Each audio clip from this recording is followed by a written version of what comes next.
Hello दोस्तों, तो कैसे हैं आप लोग। उम्मीद करता हूँ सब लोग बढ़िया हैं। स्वागत है आपका हमारे इस आरवी चैनल पर।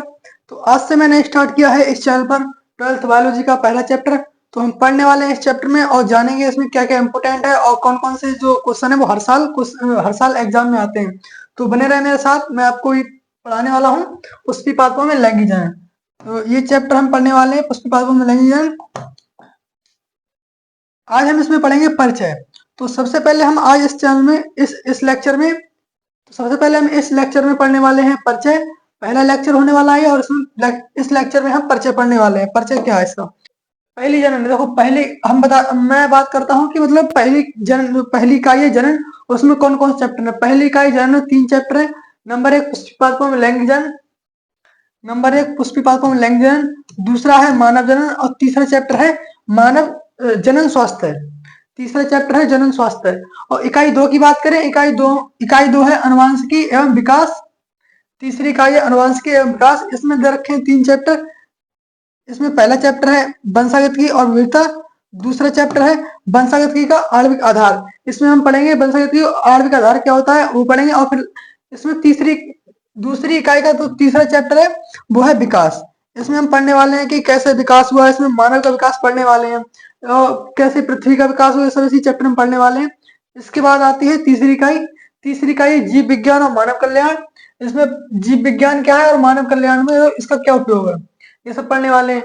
इसमें हम पहला चैप्टर है तीसरी इकाई का मानव स्वास्थ्य और रोग। और दूसरा है मानव कल्याण में सूक्ष्म जीव। ये हम पढ़ने वाले हैं। मानव कल्याण में सूक्ष्म किस प्रकार उपयोगी है ये पढ़ेंगे। और चौथी इकाई दे रखी जैव प्रौद्योगिकी और उसके अनुप्रयोग। इसमें हम पढ़ेंगे जैव प्रौद्योगिकी क्या होती है और इसके सिद्धांत वगैरह सब पढ़ने वाले हैं। इसमें पहला चैप्टर है जैव प्रौद्योगिकी और उसके सिद्धांत एवं प्रकरण। और फिर चौथी इकाई का दूसरा चैप्टर है जैव प्रौद्योगिकी और उसके उपयोग क्या है, ये हम पढ़ने वाले हैं। हम इकाई 5 की बात करते हैं। इकाई 5 है पारिस्थितिकी एवं पर्यावरण। इसमें हम सबसे पहले पढ़ेंगे जीव और समष्टियों के बारे में। जीव क्या है फिर समष्टि किसे कहते हैं ये पढ़ने वाले। फिर हम पढ़ेंगे पारतंत्र क्या होता है। पारतंत्र क्या होता है ये इसी चैप्टर में पढ़ने वाले, इस इकाई में पढ़ेंगे, इकाई 5 में पढ़ेंगे। और हम पढ़ेंगे सबसे लास्ट चैप्टर होगा हमारा जैव विविधता एवं संरक्षण। सबसे लास्ट चैप्टर होगा सबसे लास्ट चैप्टर होगा जैव विविधता एवं संरक्षण। ये चैप्टर हम पढ़ने वाले। इतने चैप्टर में पढ़ने। इसमें टोटल लगभग कितने टोटल चैप्टर इसमें हैं। इस पूरी बुक में 13 चैप्टर दे रखे हैं। और आज हम स्टार्ट करते हैं पहला चैप्टर पुष्पी पादपों में लैंगिक जनन। इसे हम इंग्लिश में कहते हैं sexual reproduction in flowering plant. Sexual reproduction in flowering plant. तो हम इसमें इस चैप्टर में जो पहला चैप्टर है पुष्पी पादपों में लैंगिक जनन, इसमें हम पढ़ने वाले हैं क्या क्या इंपोर्टेंट हेडिंग है उन सब के बारे में पढ़ेंगे। तो इसमें ये सबसे पहले इसमें हम पढ़ेंगे पुष्प क्या होता है। पुष्प क्या होता है ये पढ़ने वाले हैं। पुष्प के अंग कौन से, सहायक अंग कौन से हैं, लैंगिक अंग कौन से हैं और पुष्प की आकार की सब पढ़ने वाले हैं। पुष्प की आकार में पुष्प क्या है उसके बारे में पढ़ेंगे। और पुष्प की संरचना भी इसी चैप्टर में पढ़ने वाले हैं। इसके बाद हम पढ़ेंगे निषेचन पूर्व संरचनाएं एवं घटनाएं। इस निषेचन पूर्व संरचना एवं घटना में पढ़ने वाले हैं। युग्मक का निर्माण कैसे होता है और फिर उसके बाद स्थानांतरण कैसे होता है वो पढ़ने वाले हैं। फिर पढ़ेंगे हम दोहरा निषेचन। दोहरा निषेचन से कहते हैं, ये भी हम इसी चैप्टर में पढ़ने वाले हैं। और ये दोहरा निषेचन है, ये बहुत ज्यादा इंपॉर्टेंट है। ये तो कभी ना किसी सेट में पूछ लिया जाता है। हमारे उत्तर प्रदेश में 7 सेट बनते हैं, किसी न किसी सेट में हर साल ये क्वेश्चन आता है दोहरा निषेचन कैसे कहते हैं। उसके बाद हम पढ़ेंगे निषेचन पश्च संरचनाएं एवं घटनाएं। निषेचन के बाद क्या संरचना बनती है, क्या घटना होती है, फल बीज सबका निर्माण करने वाले हैं। उसके बाद हम पढ़ेंगे असंजनन क्या होता है और पढ़ेंगे बहुरूपता क्या होती है। इसमें पढ़ेंगे बहुरूपता क्या होती है और असंजनन क्या होता है, ये भी इसी चैप्टर में पढ़ने वाले। ये सबसे लास्ट में पढ़ेंगे हम। तो हम आज तो हम इस चैप्टर को स्टार्ट करते हैं। सबसे पहले हम जाने कि पुष्पी पौधों का मतलब क्या होता है और लैंगिक जनन का मतलब क्या होता है। इनका पहले मतलब जानने वाले हैं, उसके बाद हम चैप्टर को स्टार्ट करेंगे। तो पुष्पी पादप का मतलब होता है जिस भी पौधे पर पुष्प प्रेजेंट होते हैं उसे पुष्पी पादप कहते हैं। यानी कि जिस भी पौधे पर फूल उपस्थित होंगे उसे हम पुष्पी पादप कहते हैं। जैसे कि मान लो, और इन्हें फिर या इनके लिए हम आवर्त बीज भी कहते हैं। आवर्त बीज क्यों कहते हैं इनके लिए, आवर्त बीज पादप। अब इनके लिए हम आवर्त बीज पादप क्यों कहते हैं। आवर्त का मतलब होता है आवरण। आवर्त का मतलब होता है आवरण।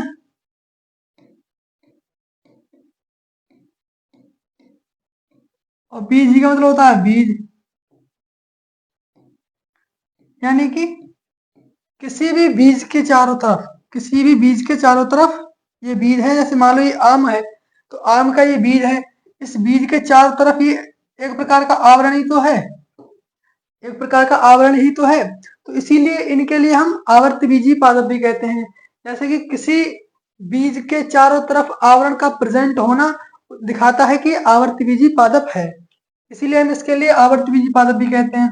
और लैंगिक जनन का मतलब क्या होता है? लैंगिक जनन का मतलब होता है कि युग्मक, लैंगिक जनन का मतलब होता है युग्मक द्वारा जनन करना, युग्मक द्वारा जनन।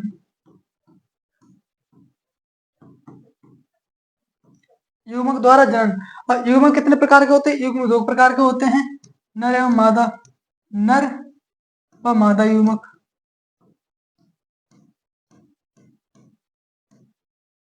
नर एवं मादा युग्मक, जब नर और मादा युग्मक आपस में संलयन करते हैं तो बनता है जाइगोट, इन दोनों के संलयन से बनता है जाइगोट। जाइगोट अर्थात युग्मनज बनता है। अब युग्मनज से भ्रूण बनता है, भ्रूण के बाद में बीज बनता है, फिर ऐसे फल डेवलप हो जाता है। तो यही हम इस चैप्टर में पढ़ने वाले हैं। तो हम शुरू करते हैं। सबसे पहले पुष्प क्या होता है? सबसे पहले हम स्टार्ट करते हैं पुष्प। तो पुष्प क्या होता है ये हम पहले जानेंगे, और पुष्प की संरचना पढ़ेंगे हम। तो यह पुष्प का चित्र है, देखिए। और इसमें हम पहले जानेंगे कि इसमें अंग कौन कौन से। इसमें दो प्रकार के अंग होते हैं, नंबर एक होते हैं सहायक अंग और नंबर दो होते हैं लैंगिक अंग। नंबर दो लैंगिक अंग। तो सबसे पहले हम इसमें पढ़ेंगे, सबसे पहले हम इसमें पुष्प स्टार्ट करने वाले हैं। तो पुष्प स्टार्ट करने से पहले हम इसका बनाएंगे चित्र। तो हम अब इसका बनाएंगे चित्र।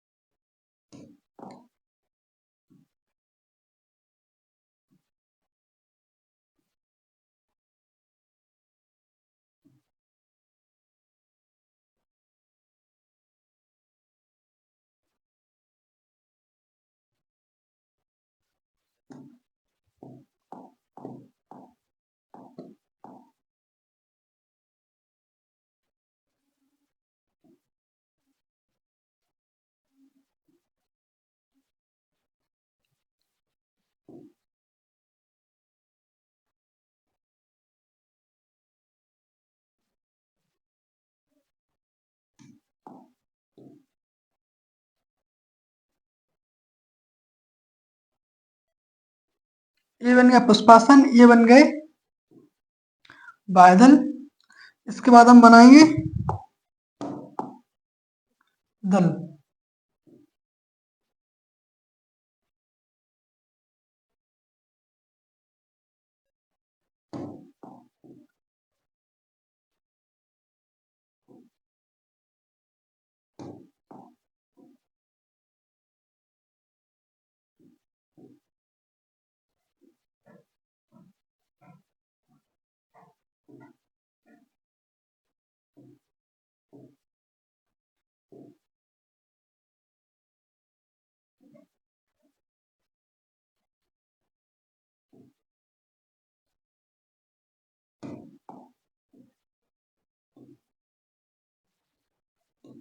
ये बन गई पुष्प की संरचना।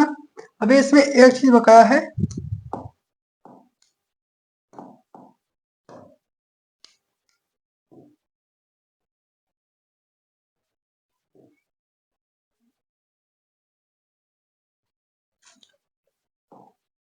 ये बन गई पुष्प की संरचना। अब इसमें हम पढ़ने वाले हैं इसके अंगों के बारे में। ये कुछ ज्यादा बड़ा हो गया।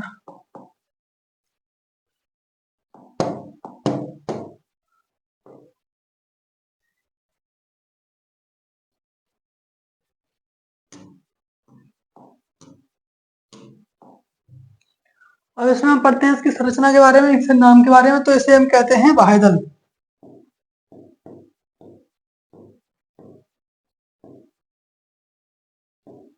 ये सबसे नीचे संरचना होती है, इन्हें हम कहते हैं बाह्यदल। और इनके लिए कहते हैं दल। ये हो गए दल। ये गुलाबी कलर के जो है ये है दल, और ये हरे कलर के ये है बाह्यदल। और इनके लिए, इसके लिए कहते हैं, इसके लिए कहते हैं हम पुंकेसर।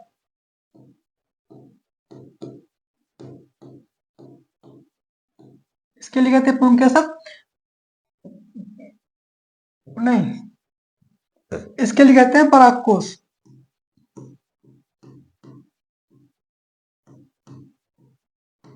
इसे कहते हैं परागकोश, और इस डंठल के लिए कहते हैं पुतंतु।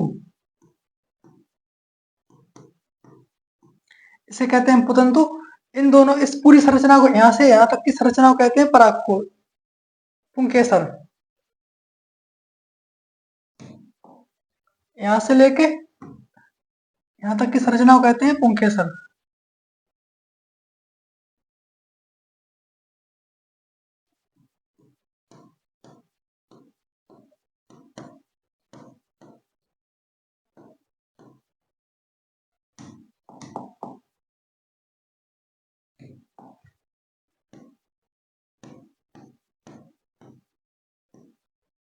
इसे कहते हैं पुंकेसर।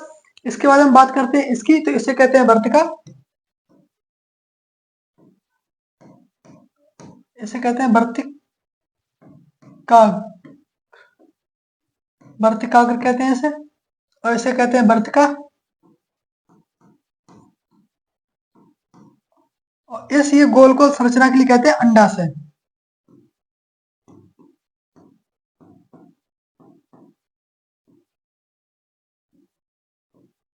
और इन तीनों को मिला के कहते हैं स्त्रीकेसर।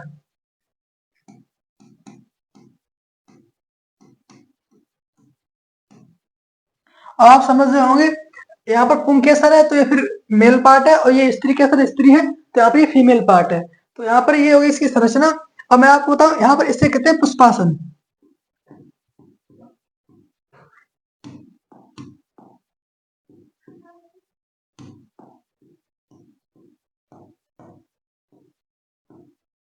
इसे कहते हैं पुष्पासन।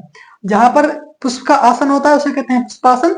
और ये होते हैं बाह्यदल, ये होते हैं दल गुलाबी वाले, और ये होता है स्त्री केसर पूरा, इसका ऊपर भाग कहलाता है वर्तिकाग्र, और ये कहता है वर्तिका, ये कहलाता है वर्तिका पतला सा, और फिर इसे कहते हैं अंडाशय। और इन तीनों को मिलाकर, यानी यहाँ से लेके यहाँ तक की संरचना को कहते हैं स्त्री केसर। ये होता है फीमेल, यानी फीमेल पार्ट होता है ये होता है फीमेल पार्ट, और ये होता है मेल पार्ट।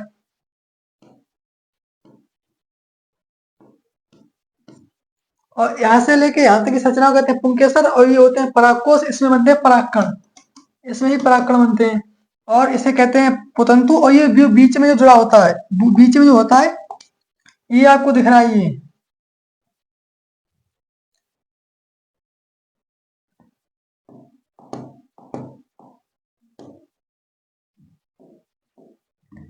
इसे कहते हैं योजी।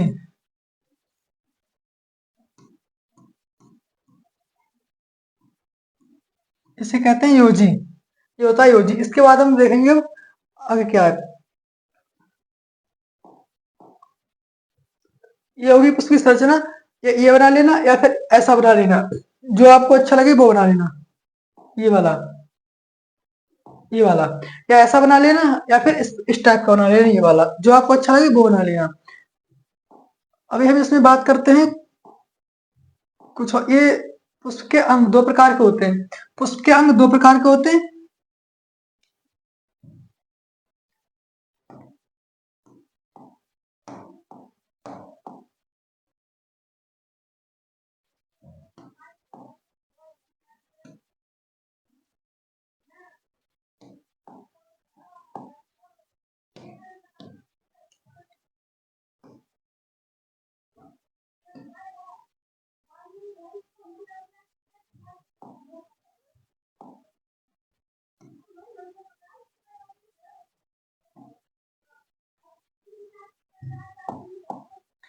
पहला होता है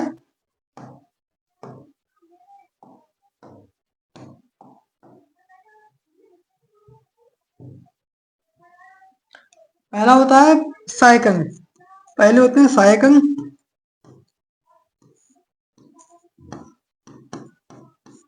पुष्प के अंग की बात करते हैं, पुष्प के अंग। और दूसरे होते हैं लैंगिक अंग।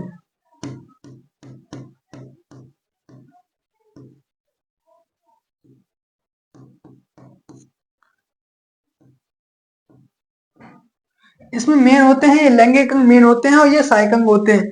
इस अगर हम बात करें लैंगिक अंगों की और सहायक अंगों की, तो जो ये बाह्य दल और दल होते हैं, ये बाह्य दल और दल ये होते हैं सहायक अंग, और ये पुष्पासन भी सहायक अंग होता है। और इसमें बात करें लैंगिक अंग की, तो लैंगिक अंग होते हैं ये तो पुंकेसर और स्त्री केसर, ये दोनों क्या होते हैं, ये दोनों लैंगिक अंग होते हैं। तो इनके बारे में पढ़ने वाले हैं। सबसे पहले बात करते हैं तो सहायक अंग की। सहायक अंग क्या होते हैं, जैसे ये हो गए, और ये आपको दिख रहा है ग्रीन कलर का, ये सहायक अंग होता है, इसे कहते हैं बाह्यदल। ये है बाह्यदल और ये दल, ये होते हैं सहायक अंग। बाह्यदल का काम क्या होता है, बाह्यदल का काम होता है कि पूरे पुष्प के लिए नीचे से कवर करना, यानी पूरे पुष्प के लिए नीचे से कवर करने का। और दल का काम होता है परागण के समय, जब परागण क्रिया होती है उस टाइम पर यह मानवों को और कीट पतंगों के लिए आकर्षित करता है, तो इसका परागण में सहायता देते हैं। और इसके बाद हम बात करते हैं लैंगिक अंगों की। तो लैंगिक अंग होते हैं ये पुंकेसर और स्त्री केसर।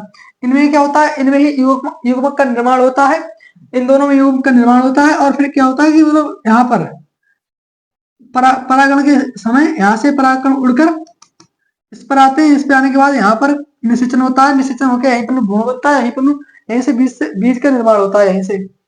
इसके बाद हम पढ़ने वाले हैं पुंकेसर की संरचना। तो हम पढ़ने वाले हैं पुंकेसर की संरचना।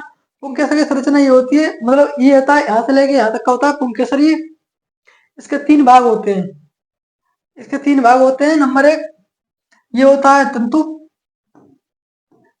ये होता है तंतु, और ये होता है परागकोश,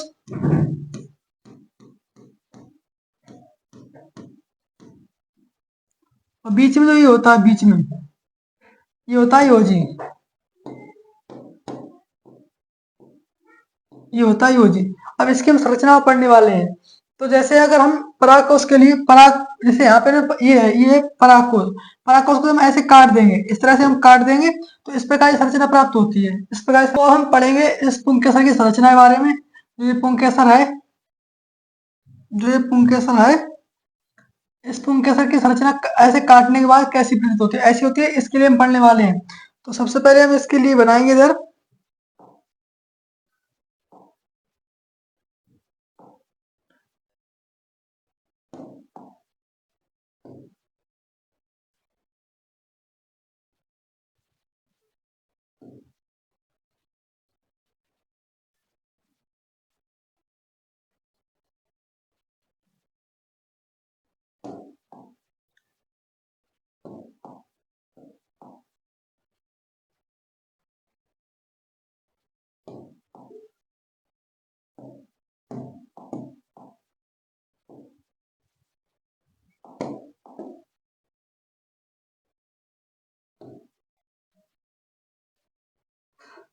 हमने ये बना लिया, इसको काटने के बाद में ऐसी दो संरचनाएं बना ली हैं, ऐसी तो संरचनाएं बना ली है ऐसी बिल्कुल।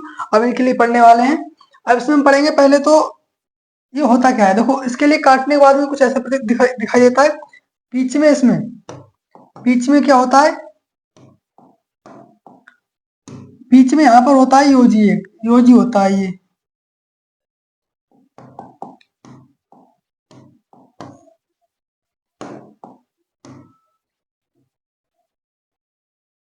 बीच में होता है योजी ये जो कनेक्टिव है, बीच में ये होता है, ये वाला होता है, इसे देख सकते हैं। अब इसमें पढ़ने वाले हैं इनके बारे में।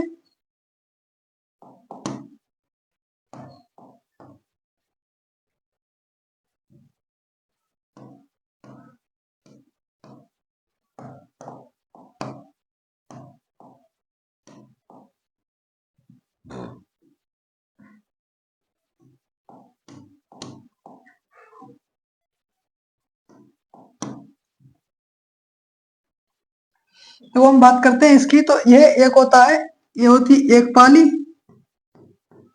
इन्हें कहते हैं हम पाली, और ये दूसरी पाली, ये होगी एक पाली और ये होगी दूसरी पाली। अब क्या करेंगे हम, इन पालियों को दोनों को मिला के हम कहते हैं द्विपालित संरचना, यानी कि परागकोश की कैसी संरचना होती है, द्विपालित होती है। ये दोनों को मिलाकर हम बोलेंगे द्विपालित संरचना।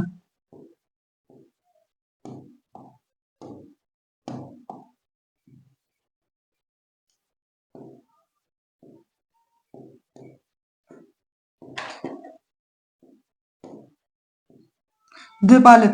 अब इन पालियों के एक पाली के अंदर दो कोष्टक और दूसरी पाली के अंदर दो कोष्टक, इन पालियों के अंदर दो दो कोष्टक होते हैं।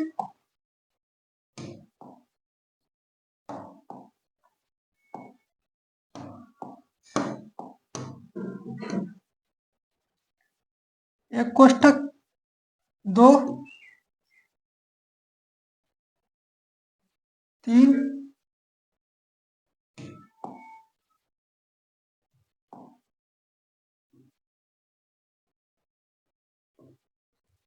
चार कोष्टक। अब इसके लिए कहते हैं एक पाली के अंदर दो कोष्टक, दूसरे के अंदर दो कोष्टक, अभी हो गए चार चार कोष्टक, ओवरऑल चार कोष्टक हो गए। तो इस पूरी संरचना को हम कहते हैं चतुष्क कहते हैं। इस पूरी संरचना को क्या कहते हैं? चतुष्क कहते हैं।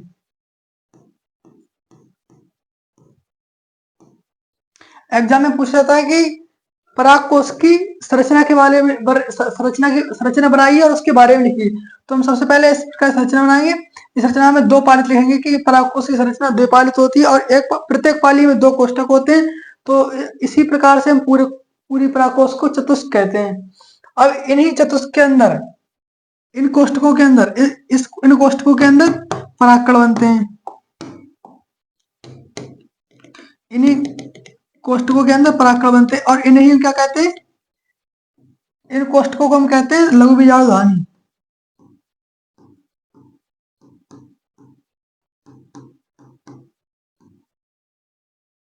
इन्हीं कोष्टकों को हम कहते हैं लघु बीजाणु धानी।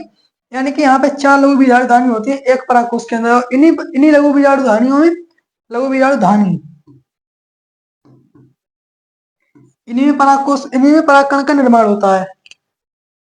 बाद में यह लघु बीजाणु धानी पोलन सेक में चेंज हो जाती है। यह लघु बीजाणु धानी क्या करती है? पोलन सेक में चेंज हो जाती है। और हम जानते हैं पोलन सेक में ही पोलन ग्रेन बनते हैं, यानी कि पोलन सेक में ही पोलन ग्रेन यानी कि क्या बनते हैं? परागकण बनते हैं। पोलन सेक में ही परागकण बनते हैं। पोलन सेक में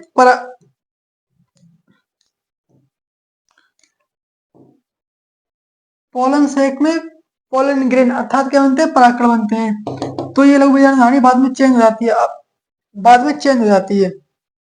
आज हम यहीं तक टॉपिक पढ़ने वाले हैं। इसके आगे का जो टॉपिक है वो हम पढ़ेंगे लास्ट लेक्चर में, अगले लेक्चर में। इसके बाद में आपको एक मैं बताता हूँ इस चैनल पर आपके लिए क्या क्या मिलने वाला है। इस चैनल पर आपको पहली बात तो 12th क्लास की हिंदी मिलने वाली है। 12th की हिंदी मिलेगी। जितने भी इसके इम्पोर्टेंट क्वेश्चन होंगे, जितने भी इम्पोर्टेंट मतलब क्वेश्चन होंगे या फिर जो भी व्याख्या वगैरह जो होती है वो सब इसी चैनल पे कराई जाएंगी। इसके बाद संस्कृत अनुवाद जो होता है वो भी आपको इसी चैनल में मिलेगा, हिंदी का, हिंदी किताब से। और 12th की जो केमिस्ट्री है, 12th की केमिस्ट्री के इम्पोर्टेंट क्वेश्चन जितने भी हैं, जितने भी न्यूमेरिकल हैं, वो सभी आपको इसी चैनल पे मिलने वाले हैं। तो इस चैनल को सब्सक्राइब कर लें। आपको आपके लास्ट एग्जाम तक, जब तक आपका एग्जाम होगा तब तक आपका बायोलॉजी का पूरा सिलेबस हो जाएगा और बायोलॉजी के जितने भी इम्पोर्टेंट क्वेश्चन होंगे वो सभी आपको इस चैनल पे मिलेंगे। और लगभग 2 या 3 साल के आपके लिए मॉडल पेपर मिलेंगे इसी चैनल पर। मॉडल पेपर अर्थात वो जो मतलब अनसॉल्व होते हैं वो मिलेंगे आपको 2-3 साल के सभी के। हिंदी के भी मिलेंगे, केमिस्ट्री के भी मिलेंगे और बायोलॉजी के भी मिलेंगे आपके लिए 2 या 3 साल के जो अनसॉल्व आएंगे वो इस चैनल पर आपको मिल जाएंगे। आपको सभी वीडियो रिकॉर्ड मिलेंगे और क्लासेस होंगी कुछ दिन बाद इस चैनल पर लाइव होया करेंगी। तो हमारे चैनल को सब्सक्राइब कर लें। मिलते हैं किसी नेक्स्ट लेक्चर में, तब तक के लिए जय हिंद।